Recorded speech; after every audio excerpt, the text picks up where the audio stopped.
She was Lola in slacks. She was Dolly at school. She was Dolores on the dotted line. But in my arms, she was always Lolita. Light of my life, fire of my loins, my sin, my soul.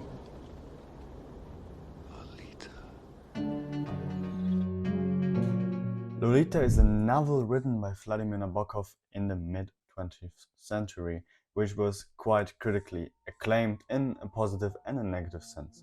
But nowadays it's of course one of the most acclaimed English written novels. This book, I want to give you a quick synopsis of it, is written as the memoirs of Humbert, which is, if you were to ask me, a really weird and somewhat awful name that tries to describe the character that Humbert is. What is he? Who is he?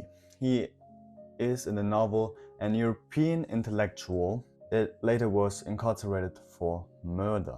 The whole narrative about the story is that it explores the obsession from Humbert with Dolores Hayes. Dolores Hayes is also the name-giving character of the book. Humbert calls her Lolita or Lo or Dolores simply. She's a 12-year-old American girl that he falls in love, or better to say, he sexually exploits her over the course of some years that are being described in the book. Humbert marries Charlotte Hayes, which is the mother of Dolores, in order to gain more proximity, but after Charlotte dies through a car accident, he becomes her stepfather. And then they take on a journey through the country. So we speak of America here. As you now understand the situation a bit better, I want to go over and tell you a bit more about Humbert. So to say, analyze him. And you're going to gain some further information about him that is also directly implied in the book. So throughout the novel, Humbert is the narrator of the book, but he is more of a paradigmatic, unreliable narrator. We see it through his lens, which is not really reliable and often just through his emotions and written in a way that he likes to see it, and he's often using some allegories or puns in order to make some plays. His self-depreciating voice throughout the novel leads to somewhat sympathy. He tries to lure the reader in to have some way of sympathy towards him and his actions, and he's often overplaying his actions through his smart words. You'd have to be an artist, a madman full of shame and melancholy and despair, in order to recognize the little deadly demon among the others. I want to say a bit about his personality. He's coming off a bit arrogant, but in an intellectual way.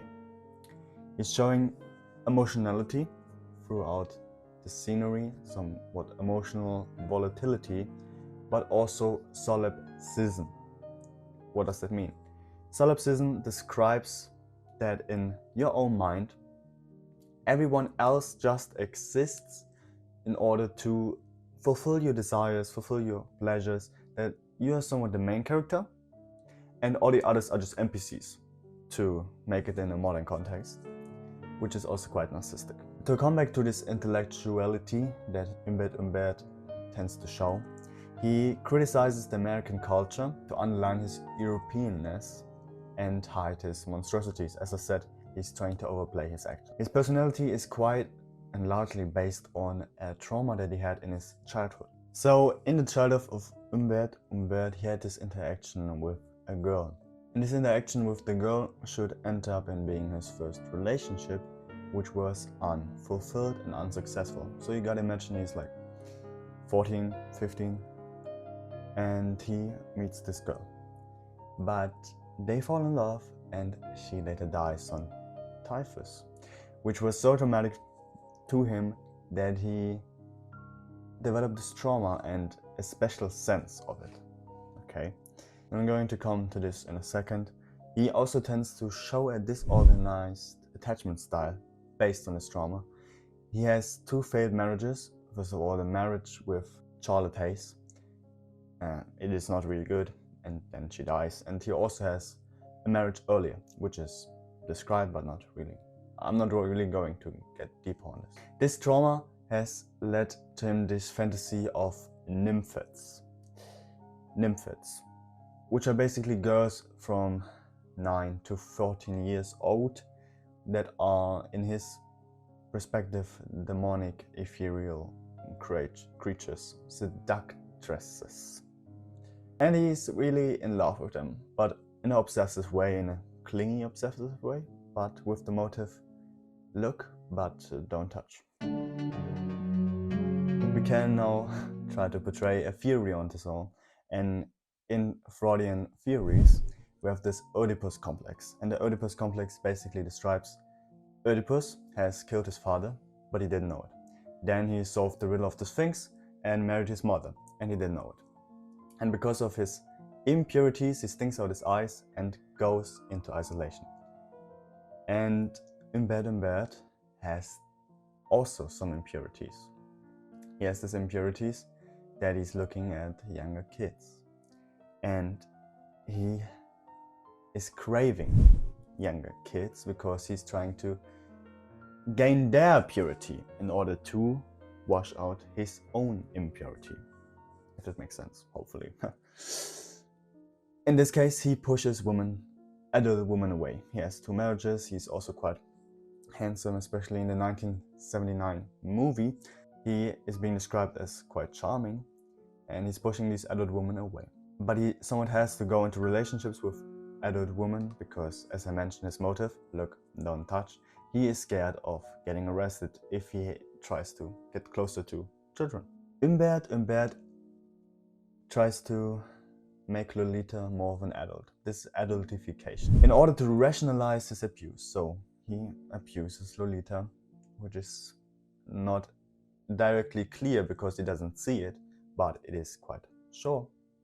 And he's describing Lolita as a seductress, as very needy, manipulative, and initiating actions towards him. This is somewhat a cognitive dissonance in Humbert's head, because he has these actions of abuse, but tries to see himself as someone that never did abuse. So he's trying to defend his actions. But he's also quite self-delusional here, because Humbert controls Lolita. As he is becoming her stepdad, he's controlling her money, her actions, where she lives, and quite nearly every aspect. And yet he sees this whole interactions between him as a mutual relationship, as mutual love, even though it's just from his side. I want to now go over behind the scientific background of Humbert's disorders of pedophilia and adultification. So first of all, the definition for pedophilia is it's a psychiatric disorder involving, I'm reading this now, recurrent intense sexual arousing fantasies, urges or behaviors towards prepubescent children over at least 6 months. What needs to be said is that pedophilia is not the same as abuse. It is a sexually oriented phenotype, which does not justify it in any way, okay? But just to make it clear. How can one be pedophilic, okay? So there's first of all genetic heritability, which has a 14.6% variance. Then we also have some neurodevelopmental perturbations. So we have, for example, prenatal, which means like pre-birth testosterone imbalances. Then we have early brain damages, like when you get hit on the head. And if you have a crazy household where there is abuse on the children, then it's not quite unlikely that they might have psychic problems, but also in this sense. And following this, we might also have signs of anxiety, substance abuse, or personality disorders such as OCD or antisocial disorder. How does it come to be? So in puberty, we have a sexual fixation on premature bodies, because the person with pedophilia also has some maturation problems. Adultification. Adultification is a cognitive distortion that offenders of CSA perceive or attribute their victims as older or more mature than they actually are. For example, those offenders, they see the kids as persons of the same level, of the same maturation, on means of consent, or seductiveness. They might see their victims as seductive, which is really messed up. And this adultification is really just disengagement from your own actions, from your own problems, which is basically also cognitive dissonance. How does this look? For example, euphemistic labeling. It's not offense, it's not an abuse, it's mutual love. They also do victim blaming, like the offender has attacked, the offender has abused, initiated the action, wanted it, was wearing quite showing clothes, for example. This is all messed up quite. And the cases of CSA are alarmingly high. This is also really a problem.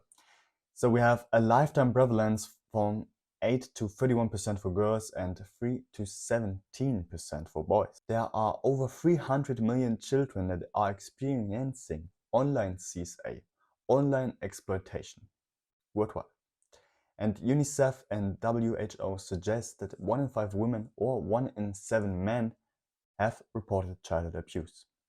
It's really to us, the society, to protect our children. So we should be able to protect our children, even though I am still a child, I'm 17 years of age, but still we should protect our children from this messed up world. Even though it's hard, I think it's possible, and Lolita and Humbert show us in a way that novels often represent reality, and that sometimes those people that do the wrong actions don't even see that they are doing something wrong.